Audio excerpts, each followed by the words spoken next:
Rainfall has made life difficult for a number of groundsmen up and down the country, whilst at amateur level many teams have been unable to get games on since the new year, certainly a long time. That's unless your team is fortunate enough, of course, to have a third-generation pitch. Let's head back to Maidstone United. They played their football on an artificial surface, and Aidan McGee is there for us. Aidan, fill us in. Well, Kate, 3G pitches are good enough for the Champions League, but they're not good enough for the conference. Of course, games have been hit by weather conditions all over the country in recent weeks, but not crucially here at Maidstone United. And I'm joined now by Academy head coach and first team player Jack Parkinson. How much does it mean just to be playing, first of all, at this time of year, Jack? It's a huge bonus to us at the moment. As you can see today with the lads playing out here at the moment and with our academy side, we've got over 50 students here on a full-time basis. We're running 3 teams, including our under-21s, and as you can imagine, with the weather how it's been the last few months, the fixture backlog would have been massive. Fortunately enough, with the 3G pitch, we've allowed to get the games on. As I say, you've got several teams here, so the backlog would have really been punishing, especially at this time of year and the weather we've had.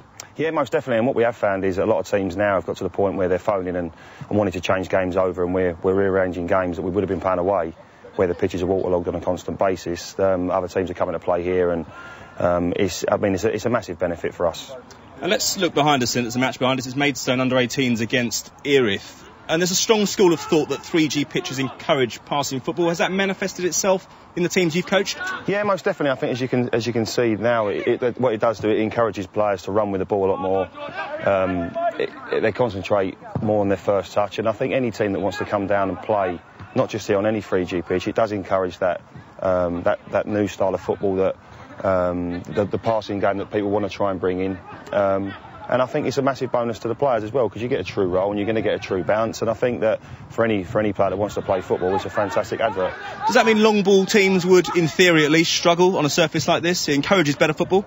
It encourages better football, but I don't think whatever football you want to play, the pitch will give you that. I mean, what it does do is if you go away to grounds at this time of the season where the mud's starting to churn and there's surface water sitting on it, I think it becomes a little bit of a disadvantage or a leveller between the two teams. And just finally, Jack, how important is it that Maidstone do earn the right to use this pitch in the conference? I think it's massive. I think, as you see this year with us doing so well in the league and the crowd that we're attracting, I think for all levels of football, if Maidstone can get promoted, I think it'd be a great advert.